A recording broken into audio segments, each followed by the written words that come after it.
So this video is about an incident that happened at Red River Family Practice, where I used to see Dr. J. Eric Lambeth and also Dr. Cynthia Brinson. And in this case, the incident happened while I was seeing Dr. Lambeth on 6/30/2017. And this is in regards to Austin case number 18-800-2270. And the reason why I filed that in 2018 is because the original case on my Gangstalking terrorism, the big case, the very big case, that case number is 17 APD or Austin Police Department case number 17800-1766. And hey, Max. And I wasn't getting a response from Detective Joseph Fernandez on that at all. He wouldn't even call me back. And so I thought, well, on these individual crimes that were part of this whole nonsense, I'm going to file individual police reports the following year. And so that's why it has a 2018 case. This case in particular, on the assault, the detective is Brandon Sheffy. And I have emailed him over 100 times. I think about 150 times on this case. And I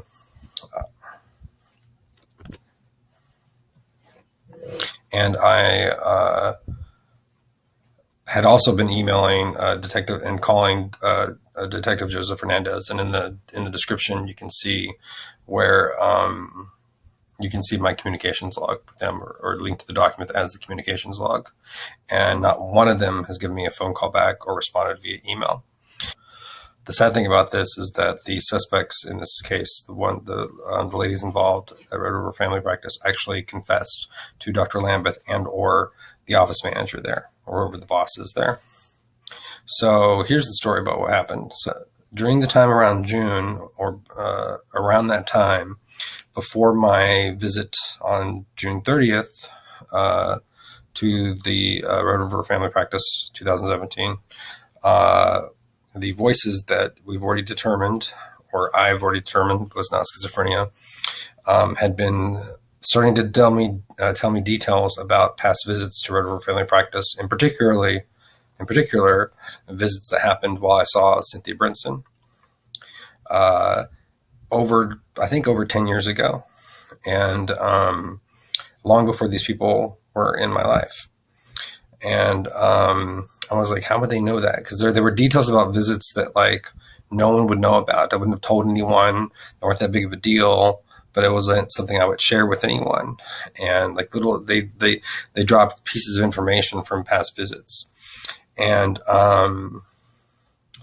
when they did that and they would tease me with it, they would say, how would we know that? You must be schizophrenic, because like no one would know that. So we must not be rude people. You must have schizophrenia. So I was like, how would they know this information from visits to Red River Family Practice? And I've been going to see Dr. Lambeth for like 17 years. And Dr. Cynthia Brinson is an HIV specialist. And when I became HIV positive, I think in 2006, she just happened to be working at the same clinic or practice as Dr. Lambeth. So I sort of got two primary doctors there, and she was my specialist. But HIV now is so easily maintained, you can just see your primary doctor for it pretty much. So I just saw whichever one was available usually. June 30th, I went to see Dr. Lambeth because I was paying out of pocket. He was cheaper anyway. And Dr. Cynthia Brinson was part-time. She actually worked in the jail. So when I was in jail, I actually got to see my other doctor that I used to see at Red River Family Practice when I was in jail, which was kind of neat, but it wasn't good being there. But that was interesting that my other doctor from Red River actually was in the jail. When June 30th happened, it was a Saturday, and I went to see the doctor to go over some lab results. In particular, I wanted to see the results of a cancer screening, the blood test, to see if there were any signs of cancer in your blood. And that was just, because when this shit was going on, I was like, well, maybe there was something medical going on, even though I knew it wasn't medical, but I still wanted to rule that out. He had forgotten to do that test, and Dr. Lambeth had been in a fog, and I had seen him one or two times before then, and he just didn't seem to be himself, especially that day. That day he seemed to be almost hungover. He didn't seem present.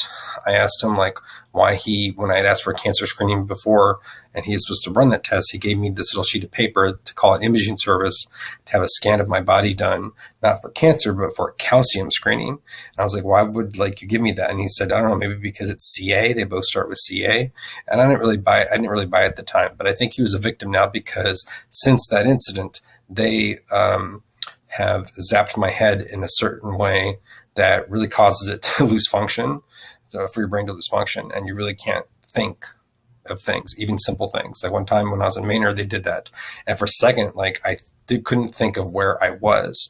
Like I knew I was at Alan's house or Tim's house, but I didn't know where in Austin I was, and I wasn't in Austin. I was in Maynard. And they put that in my head. They're like, where are you? Like, where? And I was like, what area of town am I in now? And I was like, wait, I'm not in Austin anymore. Like, it really and I wasn't on anything. I wasn't sleep deprived at the time. I was, and then it went away like pretty quickly. And I was like, whoa. It was kind of like doing a disassociative, if you've ever done this. Like if you've ever done a whippet when you were younger, or I guess what I've heard people describe a K-hole being from ketamine, or if you've ever done maximum impact, or any type of disassociative where your mind kind of like drifts off somewhere. I guess kind of like Kenny on South Park, but I don't really like that feeling. Oh, salvia. If you've ever done like a stronger salvia thing, that's a disassociative. They can cause that sensation. They can zap your brain in a certain way that you really can't think, and your mind's in a fog, and it's almost like a disassociative effect, or it's exactly like that, and without any sort of high feeling necessarily. But I'm taking the time to talk about that now before I describe this incident, because I believe Dr. Lambeth is a victim as well. I suspected when I told him, like, you didn't do the cancer screening test that I asked you to, and you didn't do the hepatitis C test that I'd asked you to add on to the lab order. And he said, well, now we have an in-house lab next door that we can use, so we can just draw your blood here instead of sending you out to the reference lab like we did before. And I was like, okay, that's fine. There was a Hispanic woman there. She seemed nice, and she started taking blood from my right arm. And I'm a very easy person to get blood from. Very easy. They just usually pop me right here. So she didn't seem to have a problem. She got the big vein right there and was taking blood. And then she stopped. And I thought she said, oh, I didn't get any. Let me get some help. And I was like, okay. And then I looked down, and I'd seen that she did take blood. And it was enough blood. If they only needed one vial, which was the case, turned out to be the case, then she had enough blood to do a lab test on. I was like, well, maybe she lost the vein, and she said she didn't get enough. So I didn't think anything of it. And she brought this white woman in who was a little older than her. And the Hispanic woman sits back down on my right hand side. And and this arm had already clotted by then, so I didn't even need a Band-Aid for it. And then the white woman sits down right here. And she took this ridiculously sized needle.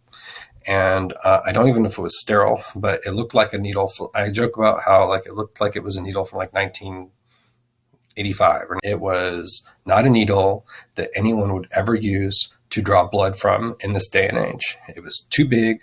It was not appropriate. It was like a weird, I think it was a yellow color, but I'm not sure about that. It was big, both the syringe part and the needle part. I was like, huh. So she takes that and she sits down and she goes, I'm going to describe how quickly she did this, because it's very hard to get people to believe that you were assaulted with a needle at a doctor's office. But that's exactly what happened with me. It would never happen to anyone in their entire life. And this involved 2 staff members, which is very important because even one bitchy person wouldn't do this to anyone without any reason. Even if they're a bitchy person dealing with an asshole patient. I'm not an asshole patient. I was very, very nice. I don't even know these ladies. I don't think I'd ever seen them before there. And she took the needle and she went right. And she hit him right here too. She went. And I mean, that's how quick it was. That's how quick the release was. She didn't inject anything. She didn't draw any blood. She just went like that. And she smiled at me like this. I took it as a blatant, spiteful smile. And I was just in shock.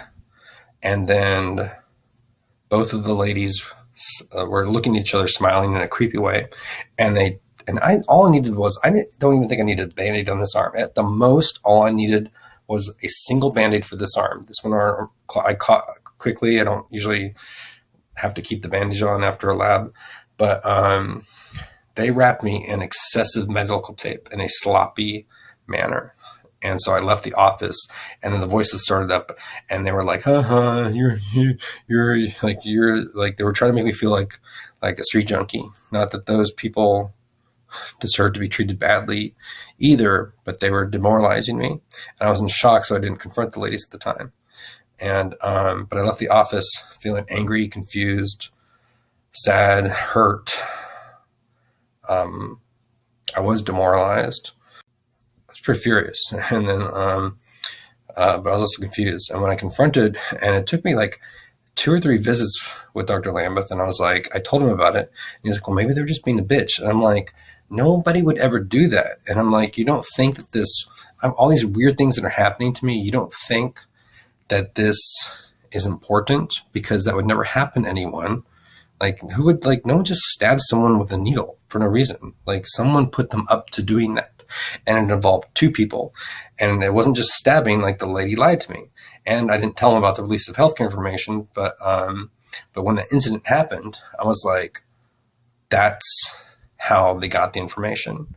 Now, it could have involved another staff member, but like, I don't want to be a paranoid person or think the worst of things. So the simplest solution, it was one or both of those ladies that released that information to them. And that's a federal crime. That's a HIPAA violation, releasing someone's healthcare information. And that's the most egregious one that they've done. I think they have 4 categories, and that's like a category 4. And so that's subject to prison time by itself, and a hefty fine. And then all those other events happened when I got evicted from the Grove because it's nonsense. And then eventually I got arrested in September of that same year. And the cops planted drugs on me, and I was in that slow speed car chase because I just wanted the cops to leave me alone. And they did plant drugs on me. I did not have any drugs on me at the time. And the sad thing about this is these victims confessed. I found out in April of last year that they confessed. They didn't confess to the release of healthcare information, to my knowledge, but they confessed and corroborated my statements. And Dr. Lambeth, and they were still working there, which I was like, what the hell is going on? They're still working there after this incident? This is a fireable offense. Like, this is like, what are you talking about? Why are they still working here? Like, I don't understand that. And Dr. Lambeth's like, he's not the person that fires people, but I think there's an office manager there. And immediately after that, and again, to the henchmen and to APD, MPD, and TCS, as I call Travis County Sheriff's Department, when you don't tell the truth and when you don't call the victim back, you put the victim in a very desperate situation because they need answers. And like, these people know the truth. And the core group, which I believe is police, strongly urge and try to manipulate. And it wouldn't require much manipulation. If I was a more aggressive person, a more unhinged person, even without their input or their manipulation or their further torture, another individual would likely retaliate against you and come back for revenge and possibly kill you and those around you. And that's important to note. And it's important to note that I am not saying that I would do something like that. I am mentioning that because that is a normal, natural, and understandable reaction to a victim, because the APD did not call me back. You have police officers continuously doing the wrong thing. And you have other officers, or whoever these people are that the officers are helping, that then tell the victim to go after the people that helped them fuck the victims over, or who helped fuck with them after they got fucked over. And so then some of the officers are put up to being henchmen and pulling pranks and civilians and helping the police officers out, and seemingly happy to do so. You have APD officers, or whoever these people are, then push the victim to escalating this to a very bad situation. Like, these people, and it's not coming from here, and even if it was coming from here, psychiatrists and medical staff, Just because I hear it does not mean I'm going to do it. Which is true for most schizophrenic people anyway. Most schizophrenic people are not dangerous. And I'm not schizophrenic anyway. But they then tell the victim to go kill or hurt the people that helped fuck them over. And then other officers that didn't know what was going on, some behaving badly still, and then others that just didn't know what was going on. You're helping them fuck people over, not knowing that they then tell the victim to retaliate against you. And you're like the only person or one of a few people that the victim knows is in on it or appears to be in on it. These motherfuckers are telling people or telling me they're trying to push me to doing something that I would never do. And it's just so preposterous that like I can't get help from the police or sheriff's departments. And these people told me, we're going to Arlington Road you. And we're going to, at the time that there was the Austin bomber, a few months later, they told me they were going to frame me as the Austin bomber. And that really scared me because they framed me for other things. And it's like, oh my God. Like, and for one thing, like maybe the Austin bomber was a victim of this and pushed people. It makes me re-question all school shootings. It makes me re-question all mass shootings or other acts of terrorism, because it makes me wonder if those people were manipulated into doing that subliminally or not so subliminally by these motherfuckers, which is the government, local and or federal, and with help from civilians as well. But how can you ignore that? There's 2 suspects that confessed to assaulting me. Arrest them for that. Not one of you has called me back on any of these crimes that have happened to me. Like it does not make sense that while going through this torture and terrorism, that like at the same time, I just happen to meet all these sketchy officers and civilians that just happen, that are unrelated to these people doing these things to me, like in such concentration and in oddness and bizarreness, and in like that would never happen to someone normally, and like it's happening to me. Like it is not a coincidence that I'm going through that and this at the same time. That's just totally unfeasible, irrational. And even after I stressed, like I do not want to resort to self-help, which I'm still not going to, but it's like, what happens if something happens? Then it's like, I need to get answers. What do I do? They have answers. I have to go get answers from them, but I can't be the one going to do it because I'm not a detective. But I still need those answers. I still need this resolved. I still need to get these people need to be stopped. You put me in an impossible situation, and I just sit here and suffer because of you